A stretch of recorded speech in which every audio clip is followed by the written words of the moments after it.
O'zbekiston Davlat xavfsizlik xizmati harbiy aksilrazvedka boshqarmasi xodimi podpolkovnik Valijon Rahmonovni noqonuniy jinoiy javobgarlikka tortilishi keng jamoatchilik orasida muhokama bo'lganligi tufayli ish O'zbekiston Respublikasi harbiy sudining apellyatsiya instansiyasida to'liq ko'rib chiqilishiga sabab bo'ldi. Valijon Rahmonov aybdor ekanligini yagona dalili ko'pchilik tomonidan onasini zo'rlanishi xavfi ostida olingan Rashid Matyakubovning guvohlik ko'rsatmasi bo'lgan. Shunga qaramay, 2025-yil 8-aprel kuni 1,5 oy davomida xolis sud jarayoniga taqlid qilgan apellyatsiya harbiy sudi o'z qarorini e'lon qildi.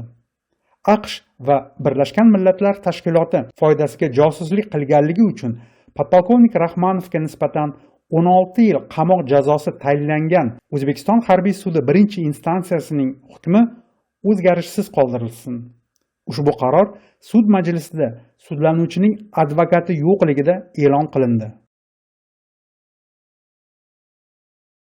2024-yilning boshlarida Milliy xavfsizlik xizmatining sobiq xodimi Rashid Matyakubov firibgarlik jinoyatini sodir etayotgan vaqtda huquqni muhofaza qilish organlarining xodimlari tomonidan qo'lga olinib, Toshkentdagi Gvardeyskiy ko'chasidagi Davlat xavfsizlik xizmatining tergov hibsxonasiga olib borilgan. Matyakubovdan podpolkovnik Rahmonovga qarshi yolg'on guvohlik olish uchun DXX o'z xavfsizlik boshqarmasi xodimlari tergov hibsxonasiga Rashidning onasini ham keltirishgan. DXX xodimlari Matyakubovga onasi tergov hibsxonasiga olib kelinganligini, u qo'shni kamerada o'tirganligini va agar Rashid ularga kerakli bo'lgan ko'rsatmalarni yozib bermasa, ko'z oldida keksa onasi ko'pchilik tomonidan zo'rlanishi bilan tahdid qilishgan. Shu bilan birga DXX xodimlari Matyakubovning onasiga agar o'g'ling talablarimizni bajarishdan bosh tortsa, o'g'lingning ko'z oldida 3-4 kishi tomonidan zo'rlanasan deb qo'rqitishgan. Bu tahdidni eshitgan keksa ayol hushdan ketib qolgan. DXX xodimlari Matyakubov podpolkovnik Rahmonovga yolg'on guvohlik berishga rozi bo'lganidan keyingina onasiga shoshilinch tibbiy yordam chaqirishgan. DXX o'z xavfsizlik boshqarmasi xodimlari tomonidan Matyakubovning nomidan oldindan tayyorlab qo'yilgan matnda u, ya'ni Matyakubov, O'zbekiston Davlat xavfsizlik xizmati harbiy aksilrazvedka boshqarmasi xodimi podpolkovnik Valijon Rahmonov AQShning O'zbekistondagi elchixonasining Douglas ismli harbiy attashesi va Birlashgan Millatlar Tashkilotining O'zbekistondagi doimiy vakili Sandra ismli o'rinbosari bilan uzoq vaqt davomida aloqada bo'lganligini va ularga maxfiy ma'lumotlarni berib turganligiga guvoh bo'lganligi haqida yozilgan edi. Shuni ta'kidlash kerakki, harbiy sudning birinchi instansiyasida ham, apellyatsiya shikoyatini ko'rib chiqish jarayonida ham diplomatik vakolatxonalar xodimlari va O'zbekiston harbiy aksilrazvedka podpolkovnigi o'rtasidagi hamkorlikka oydinlik kiritish maqsadida Valijon Rahmonov va uning advokatlari AQSh elchixonasi va Birlashgan Millatlar Tashkilotining O'zbekistondagi vakillarini sud majlislariga taklif qilish uchun og'zaki va yozma iltimosnomalar kiritishgan. Biroq jinoyat ishida Matyakubovning ko'rsatmalari mavjudligini ta'kidlab, ayblov tomon xorijiy davlatlar vakillarining yopiq sud majlisida ishtirok etishiga qarshi chiqdi. Sudyalar esa prokurorlarning qarshiligini qo'llab-quvvatlashgan. Masalan, apellyatsiya sud majlisida ishtirok etgan harbiy prokuror Nodir Ibrohimov izohga muhtoj bo'lmagan quyidagi bayonot qildi.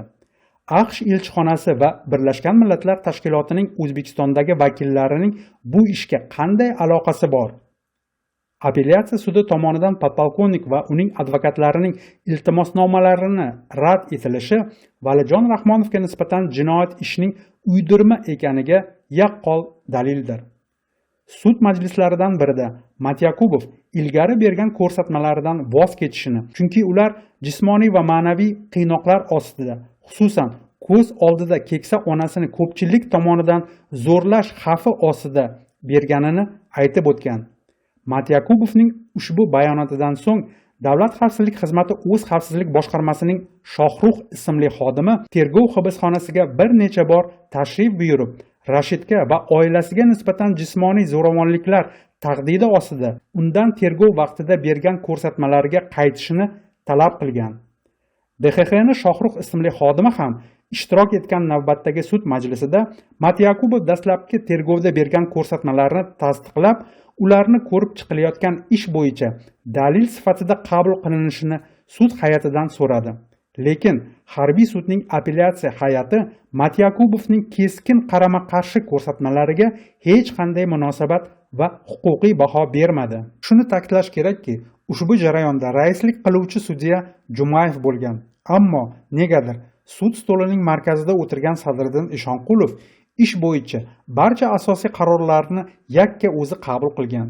Bu yerda aziz tomoshabinlar, Sadriddin Bavabekovich Eshonqulov bilan sizlarni yaqinroq tanishtirmoqchimiz.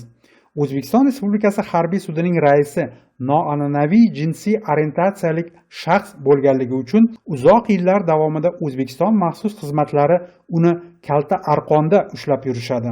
Gap shundaki, bo'lajak O'zbekiston harbiy sudining raisi jinsiy sherigi bilan yashirin uchrashuvlardan birida ularning shaxsiy hududlarini buzgan holda O'zbekiston Davlat xavfsizlik xizmati xodimlari ijaraga olingan xonadonga bostirib kirib, Sadriddin Eshonqulovning Toshkent davlat yuridik universitetining yosh bitiruvchisi bilan gomoseksual aloqasini video tasvirga qayd etishgan. Uning noan'anaviy jinsiy orientatsiyalik haqidagi ma'lumotni oshkor qilish bilan tahdid qilib, O'zbekiston maxsus xizmatlari Eshonqulovni agent, ya'ni quloq sifatida yollashgan. Maxfiy va asosan yopiq rejimda o'tkaziladigan maxsus xizmatlarining uydirma jinoyat ishlari bo'yicha buyurtma qilingan hukmlarni chiqarish uchun O'zbekiston Davlat xavfsizlik xizmatining o'z xavfsizligi boshqarmasining korrupsiyalashgan xodimlari Sadriddin Eshonqulovni O'zbekiston Respublikasi harbiy sudining raisi lavozimiga tayinlanishiga yordam berishgan. Sudyalarning odob axloq kodeksi normalariga e'tibor bermay, sud hokimiyatidan adolatli sud muhokamasini umid qilayotgan O'zbekiston fuqarolarining huquq va erkinliklarini asosiy kafili ekanligini unutib, harbiy sud raisi Eshonqulov keng ko'lamli korrupsiya zanjirining bo'g'inlaridan biri bo'lib, O'zbekiston Davlat xavfsizlik xizmatidagi xo'jayinlarning ko'rsatmasiga muvofiq insonlarning taqdiri bilan o'ynashni davom etmoqda. Sadriddin Eshonqulov va podpolkovnik Rahmanovning jinoyat ishi tafsilotlari to'g'risida mamlakat sud tizimida sodir bo'layotgan qonunbuzarliklardan norozi bo'lgan O'zbekiston Respublikasi harbiy sudining amaldagi xodimi Erkin O'zbekiston siyosiy muxolifat harakatiga lutfan taqdim etgan. Podpolkovnik Rahmanov o'z kasbiy vazifalarini bajarishda davlatning mudofaa qobiliyatini mustahkamlash uchun ajratilgan byudjet mablag'larining keng miqyosida o'g'irlanishini aniqlagan. Bu jinoyatlarda O'zbekiston Davlat xavfsizlik xizmati va O'zbekiston Respublikasi Prezidentining davlat xavfsizlik xizmatlarining yuqori martabali xodimlari bevosita ishtirok etgan. Xususan 2019-yilda O'zbekiston Respublikasi Ichki ishlar vazirligi O'zbekiston Respublikasi Mudofaa sanoati davlat qo'mitasi orqali 2,5 million AQSh dollari miqdoridagi portlashdan himoya qiluvchi individual sapyorlar kostyumlarini buyurtma qilgan. Yetkazib berish shartnomasi bo'yicha Ichki ishlar vazirligi Davlat mudofaa qo'mitasi hisobiga shartnoma qiymatining 50% miqdorini oldindan to'lab bergan. Mudofaa sanoatida bu shartnoma Xatamjon Yusupov nazoratida bo'lgan 1,250,000 AQSh dollari miqdoridagi mablag' Davlat mudofaa qo'mitasi hisobidan chet eldagi bir kunlik firmaga o'tkazilgandan so'ng pul izlari yo'qolgan. Shartnoma tuzilgan kundan boshlab 3 yil o'tgach 2022-yilda ushbu fakt bo'yicha O'zbekiston harbiy prokuraturasi tomonidan jinoyat ishi qo'zg'atilgan. Keyinchalik esa O'zbekiston Davlat xavfsizlik xizmatining korrupsiyalashgan xodimlari ta'siri ostida bu ish to'xtatilib arxivga topshirilgan. O'zbekiston Davlat xavfsizlik xizmatidagi jinoyatchilarning harakatlari natijasida O'zbekiston Ichki ishlar vazirligi tarkibidagi muhandislik sapyorlik bo'linmalar mutaxassislari zarur himoya vositalaridan mahrum bo'lishdi. Podpolkovnik Rahmanovga nisbatan tashkillashtirilgan uydirma ish keng jamoatchilikka oshkor bo'lganidan so'ng portlashdan himoya qiluvchi individual sapyorlar kostyumlarini sotib olish uchun ajratilgan byudjet mablag'larini o'g'irlash bo'yicha to'xtatilgan jinoyat ish hozirgi vaqtda qaytadan ko'rib chiqilmoqda. Ammo O'zbekiston harbiy prokuraturasining yangi tergovchisi Xatamjon Yusupov va uning xomtavoqlarini jinoiy javobgarlikka tortishi mumkinligiga ishonish qiyin. Biroq bu muammoning yechimiga ijodiy yondashsa, ijobiy natija kafolatlanadi. O'z jinoyatlarining izlarini yashirish maqsadida Rashid Matyakubovning yolg'on ko'rsatmalariga asoslanib, O'zbekiston Davlat xavfsizlik xizmatidagi jinoyatchilar podpolkovnik Rahmonovni AQSh va Birlashgan Millatlar Tashkiloti foydasiga josuslikda ayblab, unga qarshi uydirma jinoiy ish qo'zg'atishdi. 2024-yil 25 fevral yakshanba kuni Davlat xavfsizlik xizmati o'z xavfsizlik boshqarmasi xodimlari go'yoki xizmat zaruriyati tufayli podpolkovnik Rahmonovni ishxonaga soat 10 ga chaqirishadi. Shu kuni kech soat 21 dan boshlab 4 soat davomida podpolkovnik oilasi yashaydigan uyda va Namangan viloyatidagi Rahmonovlar uyida 30 ga yaqin Davlat xavfsizlik xizmati xodimlari maxsus xizmatdagi jinoyatchilarni ayblovchi dalillarni topish va olib qo'yish maqsadida tintuv o'tkazdilar. Rahmonovlar uyida tintuv o'tkazilganda Davlat xavfsizlik xizmati Namangan viloyati boshqarmasi xodimlari Valijonning onasiga tegishli bo'lgan kvartirasining hujjatlarini, shaxsiy va maishiy buyumlarini ham olib ketishgan va hozirgi kunga qadar qaytarib berishmagan. 10 kun davomida hech qanday ayblovlarsiz podpolkovnik Rahmonov DXX o'z xavfsizligi boshqarmasida ushlab turilgan va prinsipial ofitser bilan tushuntirish suhbatlar o'tkazilgan. Ular Rahmonovdan davlat mablag'larini o'g'irlash faktlarini tekshirishdan voz kechishini va o'zlarini jinoiy to'dalariga qo'shilishini undashgan. Podpolkovnik Rahmonov DXXdagi jinoyatchilar bilan bitim tuzishdan bosh tortganidan so'ng u Davlat xavfsizlik xizmatining tergov hibsxonasiga olib ketilgan va ushbu video chop etilgunga qadar yakka tartibdagi kamerada saqlanib kelinmoqda. Valijon Rahmonovning irodasini sindirish uchun 2024-yil 28 fevral kuni DXXdagi jinoyatchilar Davlat xavfsizlik xizmati tergov boshqarmasiga ofitserning rafiqasi Roksana Rahmonovani olib kelib, erini ko'z oldida ommaviy zo'rlash va voyaga yetmagan farzandlarining kelajagi xavfsizligi bilan tahdid qilishgan. Rahmonovlarning jismoniy, jangovar va psixologik tayyorgarliklari ularga ruhan sinmaslikka va muvozanat saqlashga yordam berdi. Podpolkovnik Rahmonovdan AQSh va Birlashgan Millatlar Tashkiloti foydasiga josuslik qilgan aybni bo'yniga qo'yish uchun DXX tergovchisi Javohir Karimov 2024-yil mart oyining o'rtalaridan boshlab aprel oyining oxirigacha aksilrazvedka xodimiga nisbatan jismoniy va ma'naviy qiynoqlarni qo'llagan. Bir necha oy davomida tergovchi Karimov Rahmonov o'zi xohlagan advokatni yollashga ruxsat bermagan. Himoyachini jalb qilishga muvaffaq bo'lganidan so'ng turli bahonalar bilan 2024-yil 4-avgustdan 10-sentyabrgacha va undan keyin 20-oktyabrdan 16-noyabrga qadar Valijonni o'z advokati bilan uchrashishga ruxsat bermagan. Podpolkovnik Rahmonovni noqonuniy jinoiy ta'qib qilishidan dunyo hamjamiyati xabardor bo'lganidan so'ng va O'zbekiston Davlat xavfsizlik xizmatining ba'zi bir yuqori martabali xodimlari lavozimlaridan chetlatilgandan keyin DXXdagi qolgan jinoyatchilar prinsipial ofitserni zaharlashmoqchi bo'lishdi. 1 yildan ortiq vaqt davomida zarur tibbiy yordamdan mahrum bo'lgan holda va yakka tartibdagi kamerada noqonuniy ushlab turilishi natijasida podpolkovnik Rahmonovni surunkali kasalliklari kuchayib, stomatologik kasalliklari ham paydo bo'ldi. 2025-yil mart oyida o'tkir tish og'rig'ining paydo bo'lishi tufayli podpolkovnik Rahmonov tishlarini chayish uchun nazoratchilardan iliq suv so'raydi. Suvga ozgina tuz qo'shib, idishni og'ziga olib kelganda Rahmonov achchiq bodomning o'ziga xos hidini sezib qoladi. Tajribali aksilrazvedkachi idishdagi suvga kaliy sianid qo'shilganligini darhol aniqlaydi.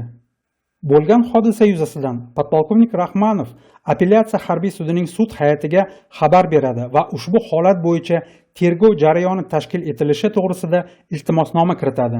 Biroq maxsus xizmatlarining qo'lida kalta arqonda yetalab yurilgan O'zbekiston harbiy sudining sudyasi Sadriddin Eshonqulov Rahmonovning iltimosnomasini rad etadi. Podpolkovnik Rahmonovni kaliy sianid bilan zaharlanishga urinish, shuningdek uni noqonuniy jinoiy javobgarlikka tortish masalalari bo'yicha davlat va huquqni muhofaza qilish organlariga yozma murojaat qilish imkoniyatidan mahrum qilish uchun 2025 yil 20-martdan boshlab tergov hibsxonasi ma'muriyati yaqinlari tomonidan unga yuboriladigan narsalardan yozma qog'oz va qalamlarni olib qo'yishni boshladi. Natijada DXX tergov hibsxonasi rahbariyati podpolkovnik Rahmonovni fuqarolarni davlat organlariga murojaat qilish konstitutsiyaviy huquqidan mahrum qildi. Namangan viloyatida yashovchi Valijonning onasi noqonuniy hibsga olingandan beri o'g'lini ko'rmagan va farzandi bilan uchrashishni istab, joriy yilning 1-aprel kuni navbatdagi sud majlisiga keladi. Biroq Mirziyoyev rejimi onaga o'g'li bilan uchrashishga ruxsat bermadi. O'zbekiston harbiy sudi binosi yonida Valijon Rahmonovning onasi O'zbekiston prezidentiga video murojaat qildi va bu videorolik bizning harakatimizga ishonchli vositachilar orqali yetib keldi. 1-aprel kuni Markaziy Yevropa vaqti bilan taxminan soat 10 larda ushbu video Erkin O'zbekiston harakatining YouTube kanalida chop qilindi.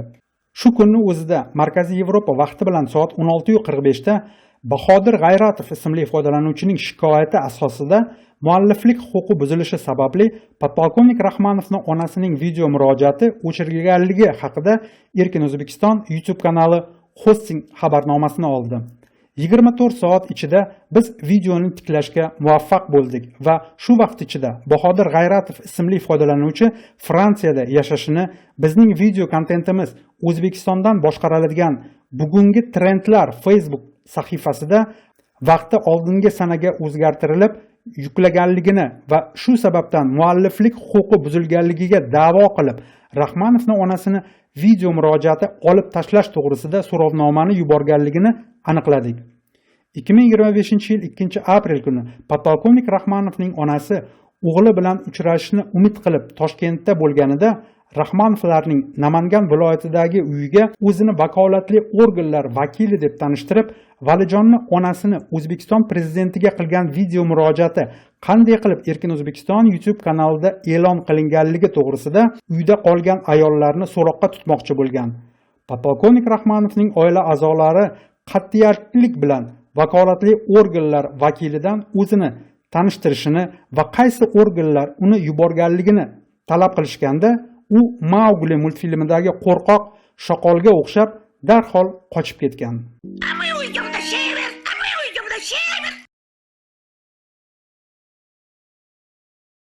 O'zbekiston Davlat xavfsizlik xizmati o'zbek blogerlari va matbuotiga podpolkovnik Rahmonovning ishini yoritishni taqiqladi. Chunki oxir-oqibat ular maxsus xizmatlarning yuqori lavozimli xodimlari va hukumat rahbarlari tomonidan davlatning mudofaa qobiliyatini oshirish uchun ajratilgan byudjet mablag'larini o'ta katta miqdorda o'g'irlaganliklari to'g'risidagi ma'lumotlarni ham oshkor qilishlari kerak bo'lar edi. Eriga nisbatan sodir bo'layotgan qonunbuzarliklarni ko'rib, turmush o'rtog'ini taptalgan sha'nini himoya qilish maqsadida ofitserning rafiqasi Roksana Rahmonova ijtimoiy tarmoqlarda ochiq video murojaatlar bilan chiqish qila boshladi. Bu esa o'z navbatida DXXdagi jinoyatchilar tomonidan keskin reaksiyasini keltirib chiqardi. Joriy yilning 1-aprel kuni DXX troll fabrikasi a'zolari Facebook ijtimoiy tarmog'ida Roksana Rahmonova nomi ostida soxta akkauntni yaratib, Roksana Rahmonovaning haqiqiy profilidan uning video murojaatlarini o'zlariga yuklab va chop etilgan vaqtni ancha oldinroq sanaga o'zgartirgan holda mualliflik huquqlari buzilganligini bahona qilib, Facebook ma'muriyatiga kontentni o'chirish uchun shikoyatlarni yuborishni boshladi. Shu harakatlar tufayli Roksana Rahmonovaning haqiqiy profilidan 7 dan ortiq video murojaatlari va postlarni bloklashga erishishdi. O'zbekiston maxsus xizmatdagi jinoyatchilar o'zlarini jinoiy harakatlarini fosh qiluvchi, shuningdek turmush o'rtog'ini haq-huquqlarini himoya qilishga qaratilgan Roksana Rahmonovaning ijtimoiy tarmoqlardagi barcha video murojaatlarini internetdan olib tashlashni va uning Facebook profilini blokirovka qilishga kirishishdi. Shu bilan birga Roksanani muvozanatdan chiqarish uchun DXXdagi jinoyatchilar unga nisbatan maishiy muammolarni ham yaratishni boshladilar. Gap shundaki, 2019-yil sentyabr oyidan boshlab Rahmonovlar oilasi ijara shartnomasi 2025-yil 30-iyungacha tuzilgan uyda yashab kelmoqda. Roksananing ijtimoiy tarmoqlarda ochiq video murojaatlaridan so'ng ular mahalliy hokimiyat organlari orqali uy egasiga Roksanani yosh bolalari va keksa otasi bilan ijaraga olingan uydan chiqarib yuborish uchun harakat qila boshladilar. Garchi uy ijarasi muddati tugamagan bo'lsa ham. Joriy yilning yanvar oyidan boshlab podpolkovnik Rahmonovning ishini monitoringini olib borayotgan Erkin O'zbekiston siyosiy muxolifat harakati Mirziyoyev rejimining transmilliy repressiyalariga duch keldi. O'zbekistonning mudofaa qobiliyatini kuchaytirishga ajratilayotgan davlat mablag'larini o'ta katta miqdorda o'g'irlaganliklarini va Mirziyoyev rejimining boshqa jinoyatlari to'g'risidagi materiallarni o'z axborot resurslarida nashr etgandan so'ng DXXdagi jinoyatchilar tashabbusi bilan O'zbekiston Jinoyat kodeksining 162-moddasiga asosan, ya'ni davlat sirlarini oshkor qilish, Erkin O'zbekiston siyosiy muxolifat harakatining asoschisi janob Hasanboy Burxonovga qarshi jinoiy ish qo'zg'atishgan. Ammo bu mavzuga biroz keyinroq qaytamiz. 20-mart kunidan boshlab Erkin O'zbekiston harakatining YouTube, Facebook va Instagram ijtimoiy tarmoqlari Mirziyoyev rejimining trollar fabrikasining katta hujumiga uchradi. Erkin O'zbekiston YouTube kanali 2 marta bloklandi va uni 2 marta tiklashga muvaffaq bo'lindi. Mirziyoyev rejimining trollar fabrikasi a'zolari Erkin O'zbekiston siyosiy muxolifat harakatining ijtimoiy tarmoqlarida joylashtirilgan videolari va postlarni o'chirish uchun 24 ta soxta elektron manzillardan foydalanib va ularga tegishli bo'lmagan va go'yoki ularning mualliflik huquqlarini buzilganligini bahona qilib YouTube, Facebook va Instagram texnologik kompaniyalariga shikoyatlar yuborgan. Ushbu video chop etilgan kunga qadar Erkin O'zbekiston siyosiy muxolifat harakatining Facebook va Instagram ijtimoiy tarmoqlaridagi sahifalari, shuningdek, janob Burxonovning shaxsiy Facebook profili bloklangan. 2023-yil 5-yanvardan boshlab Erkin O'zbekiston siyosiy muxolifat harakatining veb-sayti O'zbekiston hududida ochilmaydi. Erkin O'zbekiston siyosiy muxolifat harakatining postlarini ulashgan o'zbekistonlik foydalanuvchilar haqorat va ta'qiblarga duchor bo'lmoqda. Erkin O'zbekiston YouTube kanalida jonli efirlar o'tkazilayotganda tomoshabinlar va harakat tarafdorlari bilan sifatli muloqot bo'lmasligi uchun muntazam ravishda tovushga sun'iy shovqinlar yaratilmoqda. Translyatsiya chatida esa ko'p sonli trollar jismoniy zo'ravonlik tahdidi bilan haqoratli izohlar qoldirishadi. O'zbekiston hukumati Erkin O'zbekiston siyosiy muxolifat harakati haqidagi har qanday ma'lumot va eslatmalarni axborot maydonidan butunlay chiqarib tashlash uchun turli jirkanch usul va imkoniyatlardan foydalanib kelmoqda. Siyosiy raqiblariga qarshi transmilliy repressiyalar amaliyotidan foydalanayotgan Mirziyoyev rejimi Inson huquqlari umumjahon deklaratsiyasi doirasida o'z zimmasiga olgan xalqaro majburiyatlarga namoyishkorona tuflaganini ko'rsatmoqda. Mustaqil ovozlarga bosimlarni kuchayishi O'zbekistonning demokratik kelajagi borasida jiddiy xavotirlarni keltirib chiqarmoqda. Mirziyoyev rejimining ushbu qonunbuzarliklariga jahon hamjamiyatining javob berishi zarur bo'lmoqda. Shov-shuvli jinoyat ishini monitoring qilish jarayonida O'zbekiston Davlat xavfsizlik xizmati harbiy aksilrazvedka boshqarmasi xodimi podpolkovnik Valijon Rahmonovni AQShning Toshkentdagi elchixonasi xodimlari va Birlashgan Millatlar Tashkilotining O'zbekistondagi doimiy vakili o'rinbosari bilan hamkorligi yuzasidan fikr-mulohazalar olish maqsadida Erkin O'zbekiston siyosiy muxolifat harakati diplomatik vakolatxonalarining mas'ul xodimlari, shuningdek AQShning davlat departamentining xodimlaridan biri bilan bog'lanib quyidagi javoblarni oldi. AQShning O'zbekistondagi elchixonasi: Biz bu ish haqida internetda chop etilgan axborotlardan so'ng xabardor bo'ldik. Agar rasmiy taklifnoma bo'lsa, biz sud majlislaridan birida qatnashishga tayyormiz. Birlashgan Millatlar Tashkilotining O'zbekistondagi doimiy vakolatxonasi: Bizning vakolatxonamiz xodimlari biror bir narsada ayblanadigan bo'lsa, rasmiy tarzda bizga xabar keladi. Ehtimol bu qandaydir tushunmovchilik. AQSh Davlat departamenti: Bu haqida bizni xabardor qilishdi. 12 strategik sheriklardan biri bo'lgan AQSh 2023-yil 9-iyun kuni Washingtonda O'zbekiston bilan tomonlarga maxfiy harbiy ma'lumotlarni xavfsiz almashish va O'zbekistonga sun'iy yo'ldosh tasvirlari, elektron razvedka ma'lumotlari, mudofaa texnologiyalari va qo'shimcha moliyalashtirish kabi yuqori imkoniyatlardan foydalanish imkonini beruvchi harbiy ma'lumotlarning umumiy xavfsizligi to'g'risidagi bitimni imzoladi.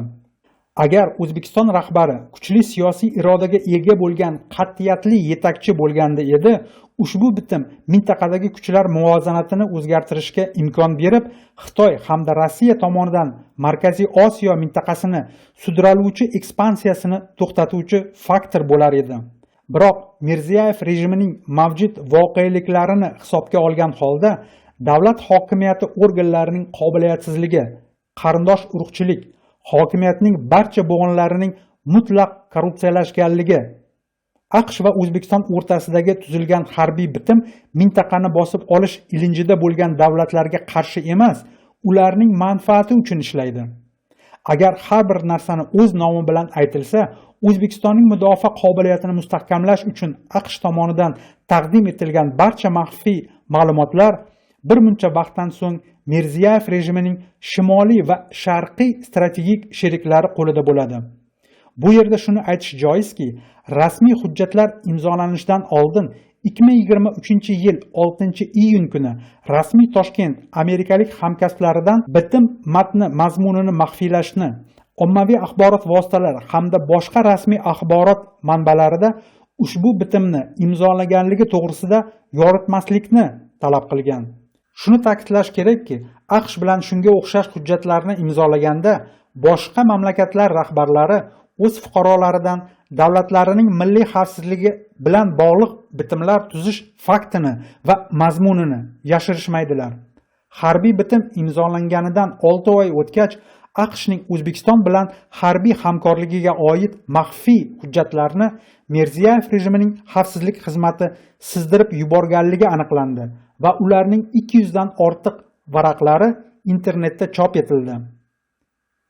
Janob Burxonovga nisbatan jinoiy ish qo'zg'atish masalasiga qaytsak, davlat byudjetidan yiliga 100 millionlab dollarlarni talon-taroj qilish uchun xayoliy dushmanlarni yaratmasdan o'z xodimlarining malakasini va kasbiy mahoratini oshirishga alohida e'tibor qaratishlarini, shuningdek, o'z saflarida mavjud bo'lgan O'zbekiston davlatini yo'q qilish maqsadida harakat qilayotgan kuchlarga qarshi kurashishni kuchaytirishni O'zbekiston davlat xavfsizlik xizmatiga eslatishni o'rinli deb hisoblaymiz. Xulosa qilib shuni qo'shimcha qilmoqchimizki, Mirziyoyev yangi O'zbekistonining ramzi korrupsiyadir. Uning markazi esa O'zbekiston davlat xavfsizlik xizmati hisoblanadi. Va bizning da'volarimizning aniq isboti O'zbekiston davlat xavfsizlik xizmati harbiy aksilrazvedka boshqarmasi xodimi podpolkovnik Valijon Rahmonovga nisbatan ochilgan uydirma jinoiy ishdir. Ushbu video 2025-yil 18-aprel kuni Markaziy Yevropa vaqti bilan soat 9 da Erkin O'zbekiston YouTube kanalida chop etilgan. Video mualliflik huquqi obyekti bo'lib, muallifning ruxsatisiz materiallardan har qanday foydalanish taqiqlanadi. Hurmatli tomoshabinlar, agar sizga ushbu video yoqqan bo'lsa, like tugmasini bosishni, izohlar qoldirishni va havolani do'stlaringiz hamda tanishlaringizga ulashishingizni sizdan lutfan so'rab qolamiz. Shuningdek, sizlarni faoliyatimizni moliyaviy qo'llab-quvvatlashga chaqiramiz. Chunki iqtisodiy mustaqillikka erishmagunga qadar Erkin O'zbekiston siyosiy muxolifat harakatining faoliyati samarali bo'lmaydi. E'tiboringiz uchun katta rahmat.